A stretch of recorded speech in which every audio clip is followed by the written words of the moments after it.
ZuZu, thanks so much for joining me on another episode of Sonder Society. And thanks to the listeners for obviously tuning in again. Thanks for coming. Thank you so much, Dan, for having me. I'm super excited to be on here. I've been following your journey and following your podcast and how you've been talking to different individuals, and just super glad to be on here. Thank you. I appreciate that. Yeah, many people that are listening may recognize you from your time in the CFL as a Calgary Stampeder. Obviously, for this conversation, we're going to share an exclusive insight. We're really going to give them a bit of insight into a personal story, including your childhood, obviously your time in the CFL, and also mental health experiences as well. So let's start at the beginning. Obviously, I know that you're from Toronto, Ontario, but talk to me a little bit about that growing up there. Yeah, so from Toronto, my parents both moved to Canada when they were very young as immigrants from South America. And I moved a lot growing up, and Toronto was just the home base for me. Yeah. Cool. So were you born in South America or you were actually born in Toronto? No, so I was actually born in Toronto. Funny enough, I get that question so much. I'd say maybe twice a month. Living out here on the East Coast, I don't have a lot of immigrants, but they ask, how long you been in Canada for? How long you been here for? How do you like the winters? And it gets funnier every time. But yeah, no, I was born in Toronto. Okay, cool. No, that's awesome. I obviously want to kind of skip straight into kind of your story behind getting into the CFL, which is obviously going to be a large part of this conversation. Talk to me about the Canada Prep Academy in Niagara Falls. I know, obviously you've gone through school and then you got a full ride to a Division II school in Pennsylvania. But why don't you tell the listeners a bit about that story? Yeah, so initially, for high school, I was in Mississauga, Ontario, and I don't know, one year I was just like, you know what? I need to go to university. I need to change the dynamics of things because in my family, coming from an immigrant family, you usually go to high school, you go straight to work. And that's just kind of how every generation has done it. And so I found that growing up playing football, I kind of found my niche and, I was pretty good at it. And so I was kind of going down that route after a coach told me, like, have you thought about going to university? And I was like, no, I never really thought about it. And yeah, so Canada Prep kind of reached out after I made a profile. I forget what program it was on, but it was like a recruiting profile to kind of send your name out to universities or not universities, different high schools because a lot of the kids were going to the States to go play in prep programs. And so when I got the email from Canada Prep, I was ecstatic, like I was just like, oh my God, like I'm going to go play football out of school, paid for, American football. And this is how I'm going to start, my journey to getting that scholarship to go to university.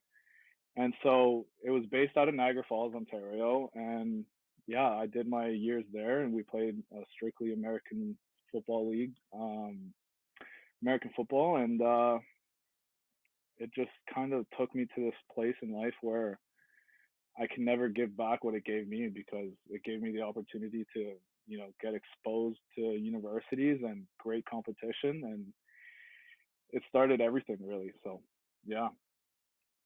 Awesome. Yeah, I mean, that sounds obviously a great experience. It's always an identifying moment in your career or in sports that something happens that you feel grateful for. You mentioned kind of before in your childhood, you were already playing football. Was this something that you always had played during your childhood? Like you were instantly into football, or did someone push you towards that? I know you mentioned a coach had either said something, whether that was to push you towards university. What did that look like? So I've been playing football ever since 6 years old. It's kind of been my whole life.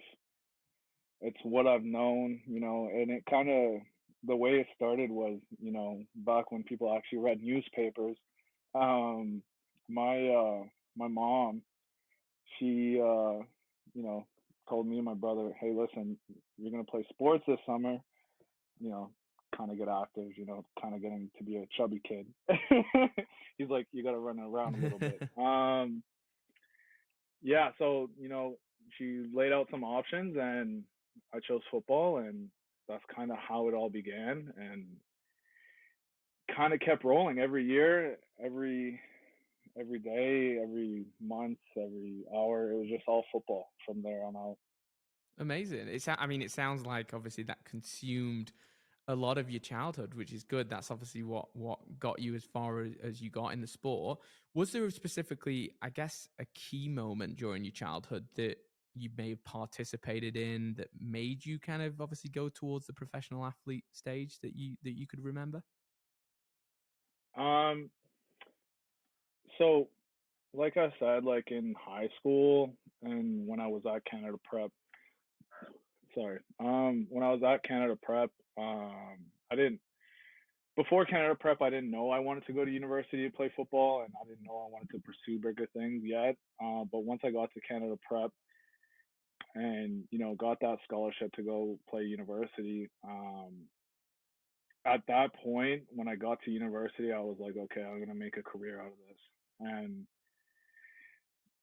every every year, it's just kind of you set goals for yourself. I don't look at for like when you go into university you set a goal for yourself to fit in. You set a goal for yourself to be the best that you can be. You're not going to set a goal like, hey, by the time I graduate, I want to play professional football. So I think it kind of took stages for me to get there. When I first started, you set a goal to, hey, I want to play, I want to start, I want to, contribute to the team. And then every year it just kind of got to, hey, I want to make All Star, hey, I want to make All Canadian, and then everything just kind of took care of itself. Sweet. No, that's awesome. Was there any like family event that also pushed you, I guess, to work? Obviously, after university, you've got to think about work, not only sports. Was there anything that stood out there? Yeah, so my I lost my mom when I was 15 back in 2012. So that kind of I was going through a stage where I was gonna be a bum, dude. Like I was gonna be, you know, like that stage kind of tore me around. Like that stage, I was kind of I wasn't gonna do nothing with my life really because everybody kind of fell apart. Hmm. Family was here, family was there, and then I was just gonna go to work, live my everyday life. But my parents said, once you start something, finish it. And so they gave their all for me to go to this prep school to play football, and get a university Hmm. education. And so after that, I just kept rolling, like nothing could stop me. And I used that energy to keep going the right direction. So Yeah, I mean, good for you, and thank you for sharing that. Going through things like that in your life's extremely difficult, but being able to find energy and motivation to carry on, right, is super important. And if we talk about these conversations in podcasts, it's providing that to someone else. There's someone else that potentially has gone through a situation like that, and how can they push through? And life is tough. Obviously, I met you in Alberta, so I guess next I'm going to kind of understand a little bit more about how did you end up in Saskatchewan and Alberta? How did that whole story come about? um so that story kind of came about after that came about after I left university in 2015. So I went to Seton Hill University. That was kind of my first university that I went to straight out of Canada Prep. And the way that turned out to be was I had some family stuff go on back at home and blah, blah, blah. Like it kind of forced me to leave university early. And so I went to go work um, originally in Saskatchewan, in Regina to be exact, at a K plus S potash mine. And so I worked there for a couple months, and then I went to Fort McMurray, Alberta, and I worked. It was It was CNRL. Yeah, that was the place. And so I was scaffolding. I was, just straight blue collared, put my head down, went to work, did that, made some money, and I was like, hey, I got to go back to university. So after that, that's how I kind of ended up going to St. FX, and I kept in contact with a couple of coaches there, and I had teammates from high school that went to St. FX. So it kind of made my job easier going out there. For sure. Did obviously starting scaffolding, did that come about because you needed to earn money to pursue university more, or was it you just needed a job at the time? I just needed a job at the time. Just kind of how like family situations played out. I found myself in a situation that I needed to go to work, and I made that decision. Talked to my coaches, and I was like, hey, I gotta take care of some business, and so I left, and that was the end of going back to the States for university. For sure. And you obviously went to Saint FX, which you mentioned just a minute ago. I know from our conversations previously that you've said that this was probably the best 4 years of your life. Obviously, a super cool experience going to university, meeting people, but obviously pursuing sports as well. Do you want to tell me about your experience at Saint FX? Oh yeah, man. Saint Effects, what a story. What a book that can be written into. All Let's four open that years, let book. me tell you. I there's a lot of ups and downs, a lot of emotional stories, a lot of roller coasters where, makes you into the person. Like I feel like there's stages in your life that, you have your young story and then your middle age story, and then once you're out of your middle age, you have your older story. But Saint Effects really played a big part in my middle age story, and I met a lot of great people there. To this day, um, call some of my you know closest friends, and experiences that kind of make you into the person that you are today because of encounters and the small things such as like different classes or you know parties or but yeah, no man, Yeah, it I was great. bet. It was a good time. Do you think people was the biggest, I guess, contribution of why that was such a good time? Or I know you've mentioned obviously other things there as well, and you obviously doing a lot of sport while you were there. But do you think it was just the people that was the best part about that? 100%, 100%. The people are what make a place. Um, you could be in the utmost, like you can be in the best place in the world, but if the people there are shitty, like it'll ruin the whole experience. And I wholeheartedly believe that the people at Saint FX made the experience for me, and I like it's almost like a family. You know what I mean? And I know I can go back there, and my coaches and my professors and whatever, I can go back there and be welcome like if I've never left, and it's amazing. Like it's such a good feeling. Yeah, I mean, I know quite a few people that are from that university too, and again, great people. And I've met them in Alberta, and not necessarily at university, but you can just tell, right? They've got a lot of that kind of family vibe, especially with people that have gone to the same university. So I love that, and it's noticeable from the outside. I guess kind of my next questions aim towards when you were drafted in the third round, the 26th overall pick. Was that after university? Was that during? When did that actually happen?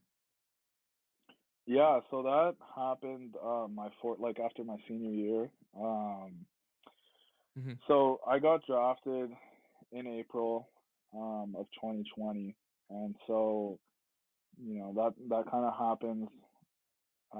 It's a long process. Like I mean, the combine happens and All Star game, and a lot of things lead up to the draft, and the draft was an incredible experience. That was probably up there for one of the most surreal moments in my life. I was about to say, how did it actually feel? Obviously, it is a very surreal moment. Not many people get that opportunity. How did it feel if you can take yourself back to the memory of when got announced? How did that make you feel? Dude, I'm sitting there on the phone, right? I'm like, my phone's on full volume. I got the ringer on. I'm like, all right, today's the day. I woke up and the sun's bright, everything's great. You're almost on a high. You're like something like everything you've worked for your whole life. Something that you're about to experience, something that is about to change you and change for the better. And it's like insane. Like trying to explain it is weird. Like I'm getting goosebumps thinking about it. I'm like that in that moment when I got that phone call. I was here in New Brunswick, and I was here with my fiance, and we're watching. It was COVID, right? So we were just by ourselves. We couldn't have a whole draft party. But it was it was amazing, dude. It was crazy. I thought I was gonna go a lot higher than I did. I was, talking with my agent, and, I was seeing the reports, and, you try to drown out all that noise, the scouting reports, and, where they think guys are going to go. And I was projected to go later because, the East Coast kids don't get a lot of love, but we changed that. Shout out to my guy Henoch, shout out to Kaon, shout out to Kay, like all those boys changed the game a lot for the East Coast kids. But here we are, I got that phone call and I was Did, like did ecstatic. No, I bet. I can imagine that feeling. I guess I want to know is obviously you said it was during COVID. What was that like? You were just with your fiance at the time. Did that take anything away from that experience, or did it make it nicer that you were with your fiance and you were able to have that connection over the draft? It was honestly it was like I think for I can speak for everybody that it was a weird time. It was a time where nobody could be with each other, or nobody could be outside really. Everybody was just hibernating at this point, and it was nice, because you're with the ones you love, and you get to experience that. But at the same time, you kind of feel like you missed out a little bit on, you have this whole, it's almost like if you were to talk to any woman, I'm sure you would get the same answer. Whereas, like, I want to have a big wedding, I want to have a big party, I want to have this, that, this. And that's kind of how I pictured my draft day to go. But COVID kind of took that. But other than that, it was amazing. We had the drinks, we had the nacho dips, and it was good. Yeah, there you go. I'm sure you made up for it in other events. But talking about COVID, obviously, going to the CFL Combine in Quebec, right? Talk to me about that experience, traveling and then being there in the midst of COVID. That again was a different experience, right? Yeah, yeah, it was definitely an experience that really sucked, but it was at the same time like you're going down there for this big job interview, and you're ready to go, show out. You've been training for months on end for this one day, and we get there, and a bunch of the boys we're staying in an Airbnb, and all the boys from different universities are there, and we start getting pings on our phones, and we see, oh, like NBA suspended, NHL suspended, MLS suspended. And we're like, holy frig, like COVID's really like happening right now, and that's how I remember when COVID happened, because the world shut down March 13th, you know, 2020, and that's kind of how I Mhm. remember, because everything shut down, and then later, we got that email, was like, all right, everybody has to go home. We're shutting this down. COVID's taken over. So thanks for coming out, but unfortunately, everybody's got to go home. So Were you just like devastated? Obviously, you mentioned your phone's blowing up. Everyone was in some form of situation during COVID, obviously, but this was your dream, right? You'd worked so hard for it, and you felt like you got to a place, and then COVID hit. Were you? How did you feel? Were you just devastated? Oh man, I was it was almost gut wrenching. It was definitely not a good feeling because you've been ready. It's like getting ready for an exam that you. I'm a big before the day type of studier. That I'll always be like that.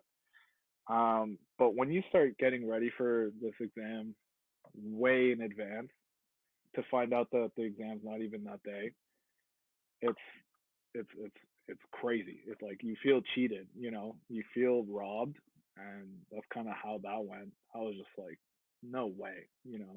Everybody was just kind of down about it, but what can you do, right? So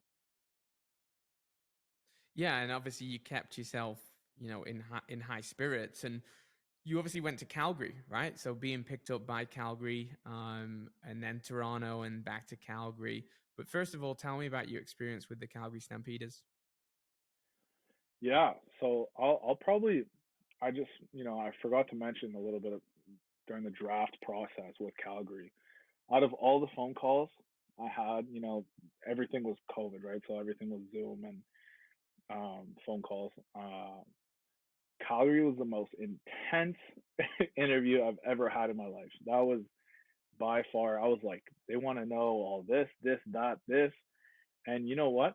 It ended up working out, but the whole Calgary experience, oh my god, loved it. Loved it out there. What did they want to know? Obviously, you What did I want to know?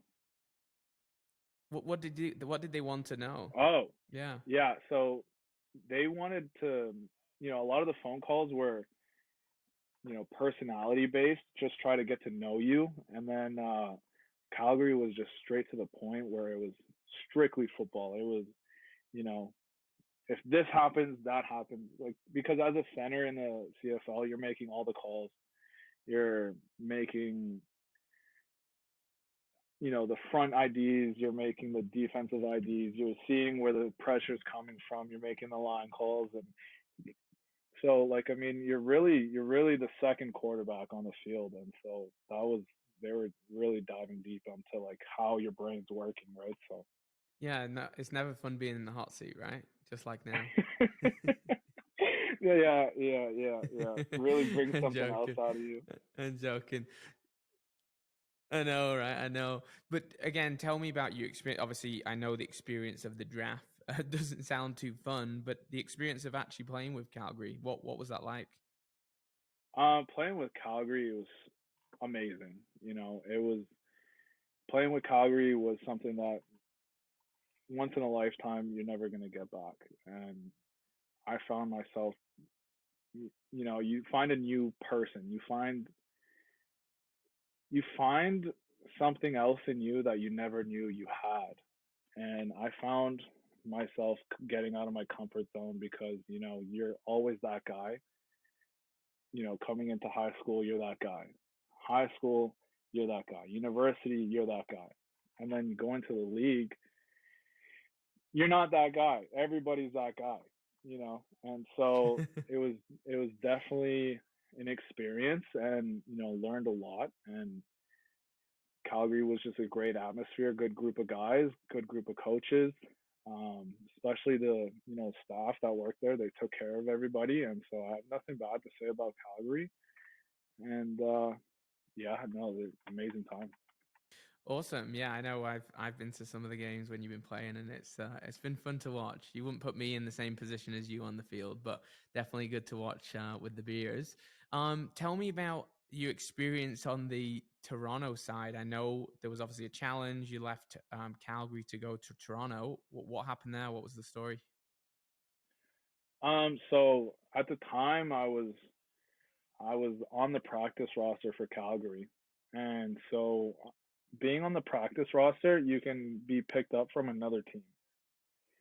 And so how that works is when I was on the practice roster, the team has the ability to block that request.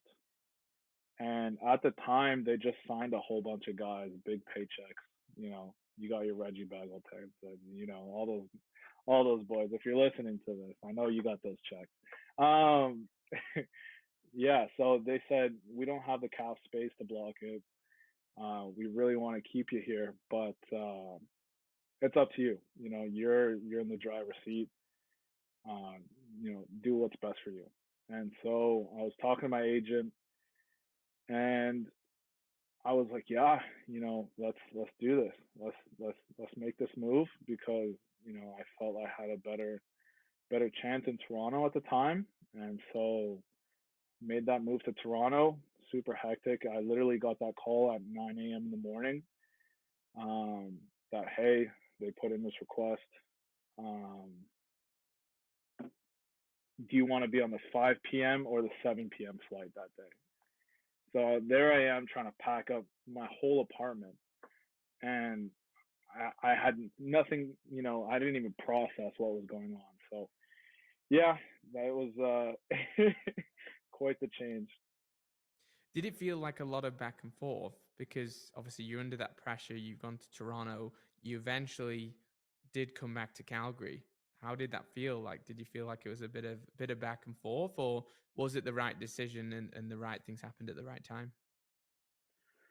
So yeah, no, it was definitely weird going back to Calgary. Like I mean, it was like I never left really because it was such a short period of time. All the guys were still there, and there was no love lost. Like it was business decision, and it wasn't like hey I'm going over there because I like those guys better. It was strictly business, and everybody understood that. And there was a it's like getting back with an ex-girlfriend, like it's it was just weird at first, but it wasn't too bad. For sure. And I guess from my side, obviously there's challenges when you're in sports or you are an athlete, right? What's been the hardest part for you being an athlete, I guess?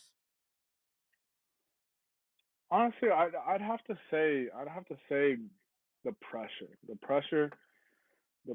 of the public eye looking at you.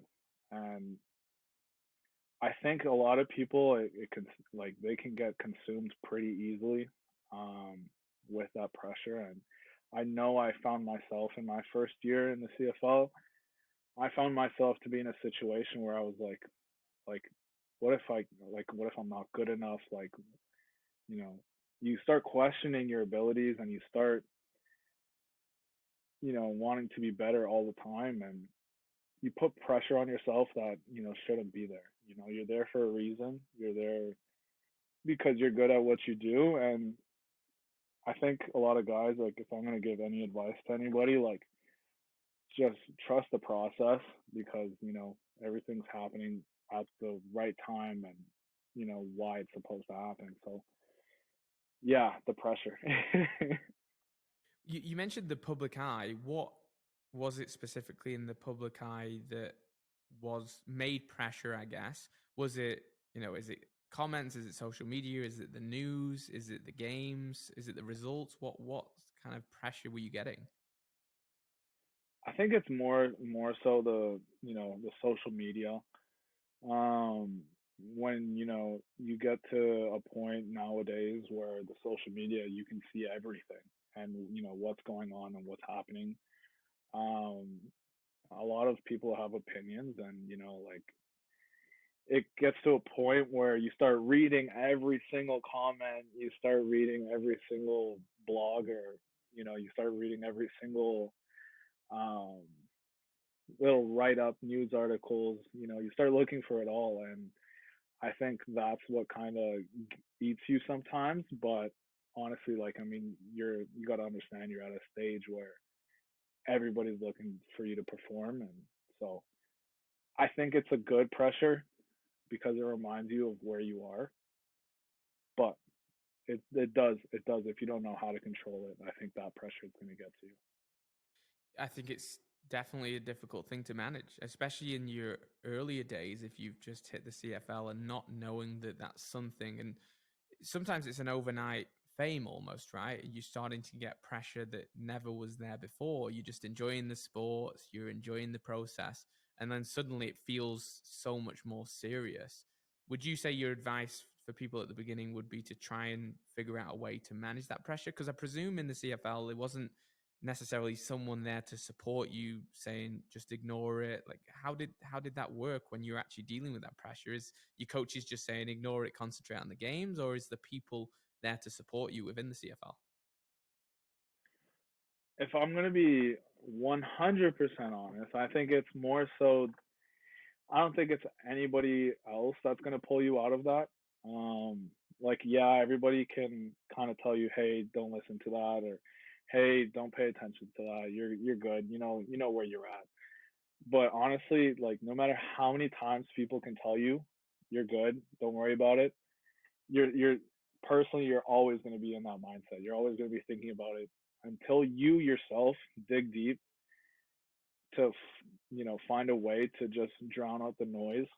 You're never going to get out of it. And so it's more comes from you. You got to find it within yourself. Yeah, no, I understand that. Definitely a challenge. And again, I think for entry level, when you're getting in your career, I think that's the hardest. And obviously, the bigger you blow up, the harder it gets as well. The more comments that are going to come on social media. I guess for you, obviously, all of this journey you've had in the CFL, what's next for your career? What's kind of next for the CFL story? Yeah, so I'm officially making it public that I'm retiring from the CFL, and I've waited quite a bit. I've waited quite a while just because I wanted to be sure with myself, and I wanted to be sure with this is what I want to do, and so I've talked with my agent. I've talked with the team, and the next stage of my life is moving on to you know the next chapter of my life. So that's it. For sure. And I guess people will want to know, is there anything that determined that decision? Obviously, like you said, you've took some time to think to make sure that it was the right decision. What made you come to that determination? So me and my fiance, we're uh, we're getting married this year, New Year's. If anybody's wondering, um, we're also building our house. We'll be there. Yeah, you freaking better. I expect it. Yeah, no, we're building our house, and so that's gonna be a whole experience of its own, and that's gonna be, I think the start of our next chapter, my next chapter, and we're the prime month of building a house is going to be from spring to winter, right? So those summer months are crucial on building a house. So being away from that, the season runs 6 months of the year in those prime months from May to November, really. So it's something that I feel like I'm ready. I've been at peace with it.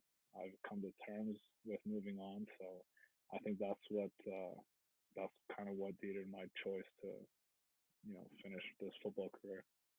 Yeah, well, good for you for sure. That obviously, you've come to terms with that, right? There's got to be a decision that has to be made, and it's only you that it matters to, right? I know you mentioned obviously, meeting your wife to be, your fiance. Can you share that story? When did you guys meet? When was that journey started?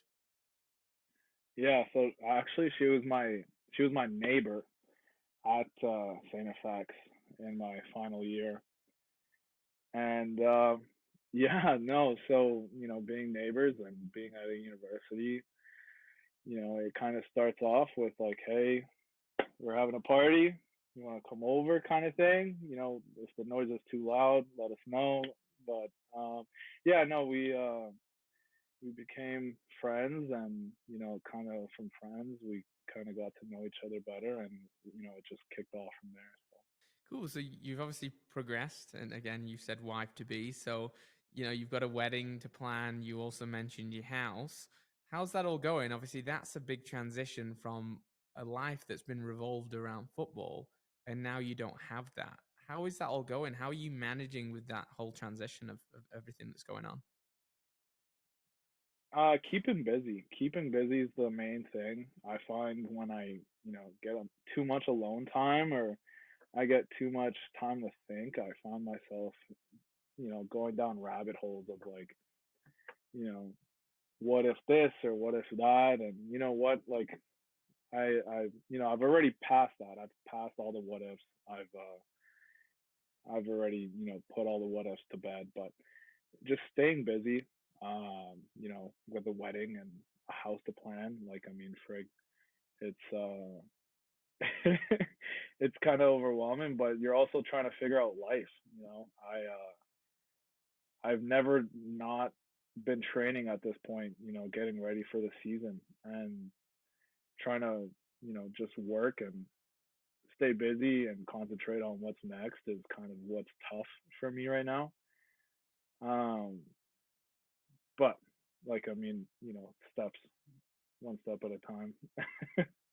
Yeah, for sure. I mean, it's a huge transition, right? I think people forget when you leave an environment like that that's, you're surrounded by guys, you're constantly training, you're in a routine, and suddenly you lose that. There is a part of you that feels like it's missing. And obviously you're in a good position where you are busy, there's a lot of things going on, so that keeps your mind at ease. What have you been doing about training? Are you kind of trying to keep up some form of training routine to keep you busy as well, or is it strictly getting the house ready and the wedding? So yeah, like, I mean, I try to keep my training schedule to, roughly the same, but nowadays I don't need to be 300 plus pounds anymore. So I'm trying to, shed off some big boy weight. We'll see how that goes. Maybe, you know, show an ab or two for the summer, but we'll see. If you like already noticeably lost weight, in the sense of obviously you had to be a big weight in your role in the CFL, have you noticeably lost a lot because your training routines changed? You've probably changed your eating habits or whatever that looked like originally for your training. What's that looking like now? Well, dude, honestly, I think right now I'm just trying to, not eat like I'm going back to play football. That's the diet has to be probably Yeah. one of the biggest things because, I've always eaten clean. Like like I eat the occasional, like I'm all about, still enjoying the bad things in the, considerable amount. Like you're not indulging every day. But just not eating the quantity that I used to eat. And that's kind of where I'm at right now in the biggest transition between, playing football and not playing football. In terms of training, I'm unfortunately doing a little bit more cardio, but uh yeah, nothing too much different. Yeah. Yeah, no one likes the cardio. I get it. I definitely get that. But let's shift now into, I guess, the mental health topic, right? We talked about that. This is always part of my conversations with all of my guests. A lot of the time, we talk about it throughout the podcast, and sometimes we just, capture it at the end. I know at the beginning we talked about the Canada Prep Academy and how it was a great experience, but talk to me about how that kind of saved your life. Yeah, dude, like when I said earlier, I got a lot out of Canada Prep, um, that, I can never give back is because I I was at a point, you know, I was I lost my mom and, there was my family kind of got torn apart after that, moving to different parts of Canada and, you're just kind of by yourself. And Canada Prep was really the family that, you know, kept me together. And so once I got that and, through the pressures of having, what my mom said, kind of you're gonna finish this, you're gonna do your best at it. And, so I was at a point where Canada Prep was the only thing I had and Yeah, it's yeah, no, it just kept me going. Kept me going. Fueled my start. For sure. Obviously, a very difficult time, and obviously difficult to speak about as well. In through Canada Prep, how were you feeling? Obviously, talking on the mental health side, was there some challenges that you faced with your mental health throughout that? Oh yeah, like I mean, I'm not a big emotional guy. I don't uh I don't really show my emotions, or nobody would ever tell that I'm down or I'm not having the best day, or I uh I found myself to be in a more of a lonely time. That was kind of more the area that I was in, where I wasn't anxious about what's to come next, or I wasn't depressed because all this is happening to you. It was more just the sense of loneliness, and I think that's kind of what ate me alive for a good amount of time. But again, like, I was surrounded by some really good people, and that's what kind of brought me through. Yeah, and I was about to say, was who was it that you kind of relied on in a time when you're lonely, and there's originally that probably would have been your mom. Who did you rely on in that moment when you're still really in your childhood? You've obviously got your friends around you, but was there someone specific that kind of stood out, or was it multiple people along the way? Yeah, for that stage of my life, I'd have to say my younger brother. He's my we're we were super close, and going through that whole situation, we uh we found ourselves to get a little bit closer every day. And I think you try to be better for him, and as any big brother would do, you're always trying to be the best and put your right foot forward, in tough times, for your younger brother or younger sibling, for anybody that's listening, that can relate. But yeah, I found my younger brother to be that guy. For sure. I think, like anyone in that situation, you probably created a bond that you may not have normally created, right? Throughout going through that experience. But, a lot of people have these challenges. There may be listeners that jump on the call that have had a similar challenge and definitely can relate to that. You did mention kind of at the beginning, you're not really that person that people would know when I'm sad, or you've got no emotions towards things like a normal person potentially may cry. I don't know if normal is the right word, but you may show emotion in that way. And you didn't for a long time. So it clearly made you what I would call numb. Talk to me about that, because that clearly was an effect of obviously the devastating, trauma that you went through with regards to your mum. How did that come about with your emotion? Did you suddenly kind of hit a wall with it? Yeah, I kind of went through a stage. I know it's bad to say, but um, where death in the family kind of became normal. Like, it was, I lost an uncle, I lost my mom, I lost my grandparent, all, and it was all within like a short time period. Um, I'd say within like 2 to 3 years that all that happened, and it just kind of became a normal thing, and everybody's out here, just bawling their eyes out, and like, and I always felt that being the older brother, or being a guy that people looked up to, was, I needed to be that strong person that, I know it's okay to show emotion. I know that now. But in times of, despair, or sadness, it's kind of, I don't know, like, I don't know if I'm something changed or whatever, but like, I just, Well, you'll rarely see me cry, kind of thing.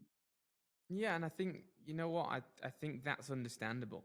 People listening to this will be like, "That's understandable." Going through that, you build up insensitivity, you build up a wall because, especially if you've got a younger brother, you will feel like you have to stay strong for him, right? And if you show weakness or what some people would deem as weakness, whether that's crying or you're upset, you don't want to pass that on to your younger brother. So I feel like that potentially could have been a pattern. Obviously, now you've come to terms that you can express your feelings and your frustrations, and you're slowly potentially being able to do that a little bit more. Has it been a point where you carefully select and choose who you can be vulnerable with still? Is it still kind of a work in progress there? Oh yeah, like I mean, it's definitely a work in progress. Um, but me and Andrea will be, watching a movie, and I'm like, there's a freaking puppy on the screen, and I'm like, don't cry, don't cry. No, but yeah, I'm very selective on who I'm emotional around. Yeah, for sure. Puppies make me cry too, so I'm with you there. Um, Obviously, a crazy trauma that you've experienced in your life. You obviously have bounced back, and to become the person you are today. You made it to the CFL. You made a dream happen for yourself and your mom, and I know she'll love that story, right? But how did you bounce back? Obviously, super challenging, and there's a big backstory behind that. But how did you bounce back through all this? These hard times. um, I think it's you know, I there's a saying that that everything happens for a reason, and I know some people believe it, some people don't. I strongly do believe it. You're put in situations because you're meant to be there. Um, but I also, the way I got through it is just, you know, it's going to be greener on the other side.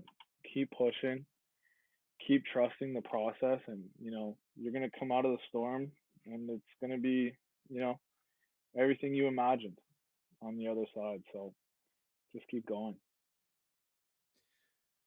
Good for you, man. I think that's amazing advice. And again, I think there's people that are going to listen to this that will be able to relate in some form, whether it's the same story or a little bit different, but they'll be able to relate that it's going to be okay on the other side. So I super appreciate, obviously, you being able to be vulnerable. I guess I want to know if you've ever experienced it from the other side with someone else dealing with mental health and having an experience on their side where you've had to help them. Have you ever had an experience like that? Yeah, no, and that's a good question because, like I've dealt with a lot of situations where, you're just trying to be a good friend, and you're trying to be that person for somebody else. Um, but there was this situation where, mental health kind of took an extreme turn, and I found myself having to be, a shoulder for somebody that I worked with. And, I worked with them for like maybe 3 weeks, 2.5 weeks. And it wasn't even, I didn't know the guy too well. We worked together, we showed up, put our time in, went home. But one day, one evening, I got a call, and uh, and I just, he's crying, bawling his eyes out, and sorry, it's kind of a Sure, take situation your that you time. don't want to really relive, but like he's just crying, bawling his eyes out, and he was telling me that I don't want to be here no more. Like nobody loves me, nobody cares for me. Um, and he just kept going on, and he's like, I'm gonna end my life. He was talking about suicide, and honestly, I never thought I would be in a situation like that, and it kind of takes you by surprise. It's kind of like a situation like, what do you do? And you always think you know what you're gonna do until you're in that situation. And so you just got to be that shoulder for somebody, and that's kind of what happened.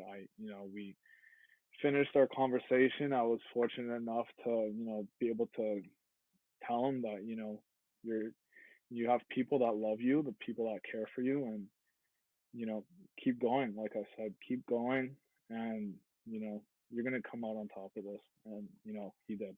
So Well, that's good news to hear. Obviously, he's got through the other side. But again, being in that moment, you're not gonna ever know how to deal with that. Especially if you mentioned you didn't know him that well, a couple of weeks, and he obviously chose you to confide in. So I think that's always a positive thing. There's something that you obviously showed to him where he could be vulnerable, which I think's a respectable thing to be able to have that, even though you look at it now and it's obviously an upsetting time. The good news, obviously, you were able to talk to him. You actively listened, which probably meant the world to him, and he is happy and healthy moving forward. So again, super appreciative that you've been able to share that story. I think a lot of people in this world now are experiencing challenges like that and conversations. I guess to close up, kind of your life story and all the messages you've shared. Something I do ask all my guests is if you could title this chapter in your life, what would you name it and why? oh man, that's a good one actually. This next chapter, I'd have to say,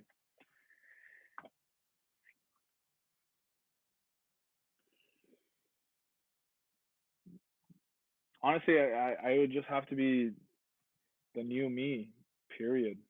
I love that. No, I think that's honestly right. I was thinking of different chapters in my head as you were thinking, and I think that's perfect with where your story's at, and the changes that you've had to make along your career and into the new you that you're going to become. So, thanks so much for joining me. Obviously, I hope the listeners have had a little bit of insight and seen the vulnerability that ZuZu's given us today. Thanks so much for coming on. Thank you so much for having me. I appreciate all you guys listening. And yeah, no, thank you.